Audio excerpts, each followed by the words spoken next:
Hello,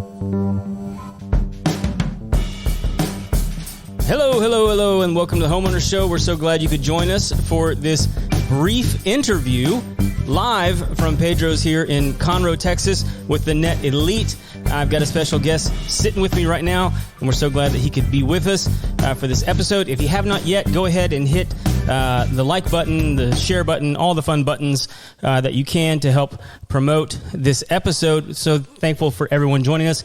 Have you ever seen the movie Kindergarten Cop? I have. Have you? Yeah. There's this scene in the movie. This is how I feel like it is with all my new guests. It's like, who is your daddy and what does he do? So it's like, so tell everybody who you are and what it is that you do.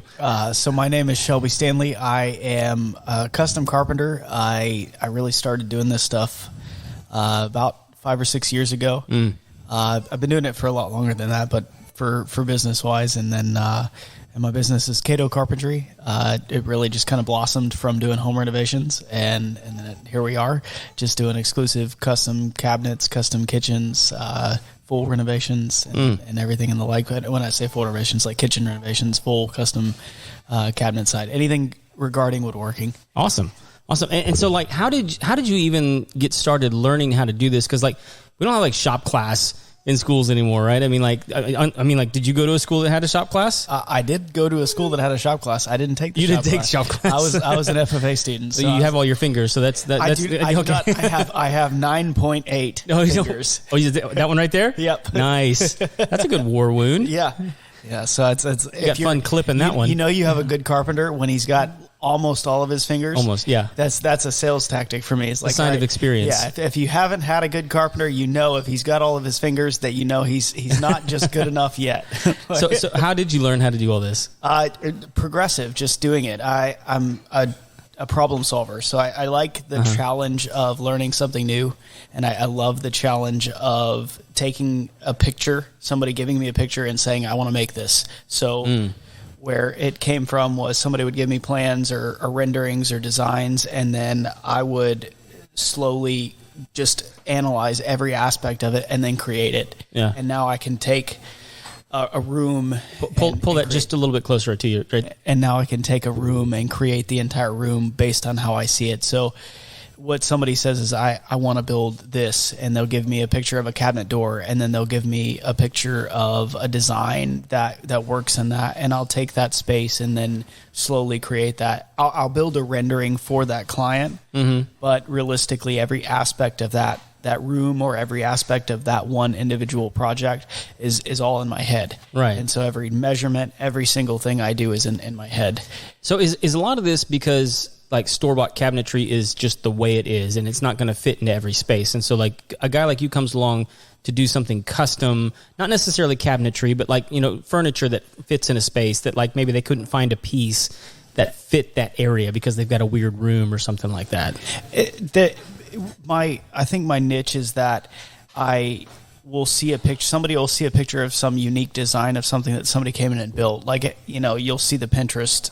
Of course. Yeah, I bet you I'll literally get like a TikTok video and somebody say, I want this. Yeah. And then I will create that within the space that they give me. Yeah. And I use the video or the Pinterest pictures or whatever it is, Google pictures, and then build that entire cabinet or shelving or media center or kitchen, whatever it is. I'll take that and build it. And that's where I feel like my most value is provided, is that when you can go in and you can get everybody has a niche. Somebody can take like a kitchen and make a shaker style cabinet kitchen, and they can do it way more affordably and cheaper. There's a few people in here who can do that, and they can do it way more affordably and much more efficiently than I can. And so it hits a price point for them. But then if they want a certain style cabinet, or they want a certain style, they want beams in their ceiling, or all of those things, they require somebody to look at it,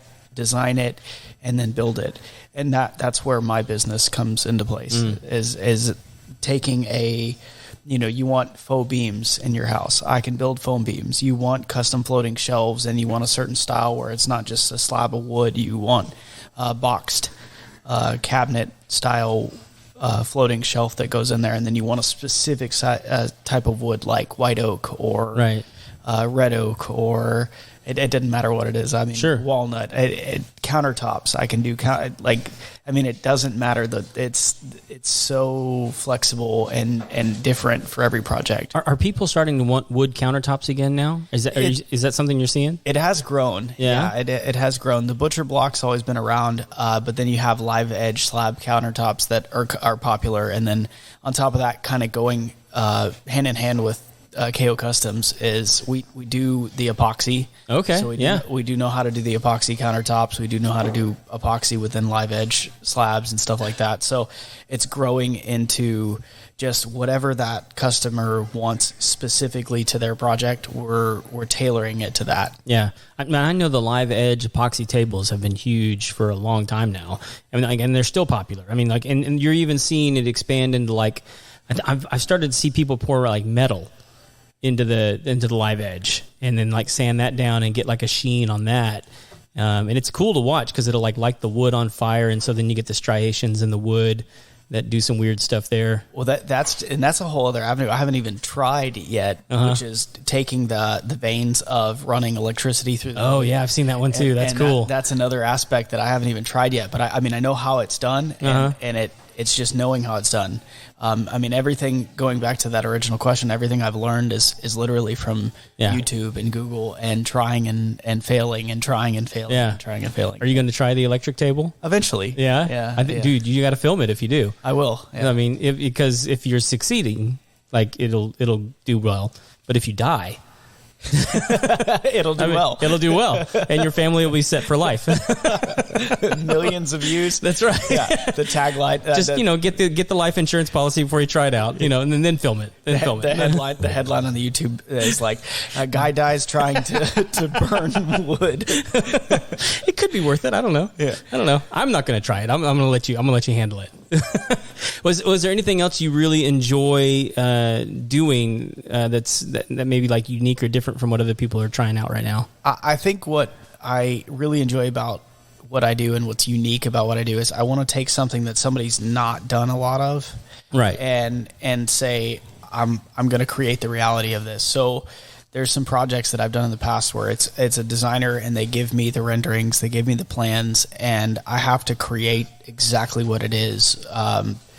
One of the most unique projects I've done over the last few years was a church that was a Coptic Christian church, and all of the woodworking aspect of it was already made. It was just all made in Egypt. Oh, wow. And during COVID, the original builder could not come across and assemble it. So they hired me and my that's cool, eclectic, very strange guys to be able to build this entire thing. And it wasn't, it's like the most... Do you have pictures of that up on social or anything that? I have a couple of pictures of it, yeah. Have you posted them? I have posted some of them. There's some on my website too. You need to send them to us. I want to share them. It's the most unique build out of something because there was no assembly instructions. It was IKEA but in Egyptian. I mean, everything was in Arabic, and it was worse than Dutch. So I had to get everything translated from Arabic to the actual how this goes together. And there's crazy. Over 200 parts, and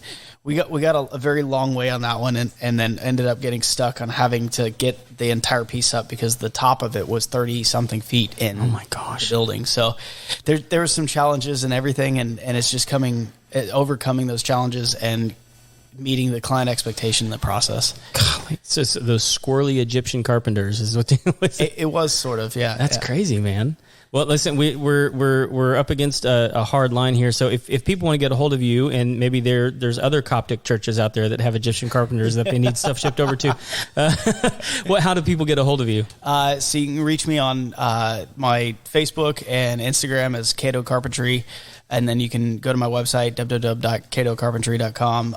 My phone number, 907-342-2510. I have an Alaska number.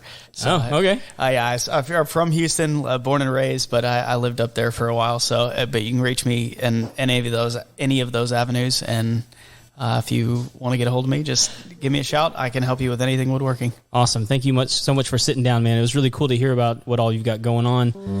Hopefully we get to sit down for a longer conversation in the future. Yeah, that'd be fun. Awesome. So if you haven't yet, go ahead and hit the subscribe button. Thank you so much for joining us for this live episode.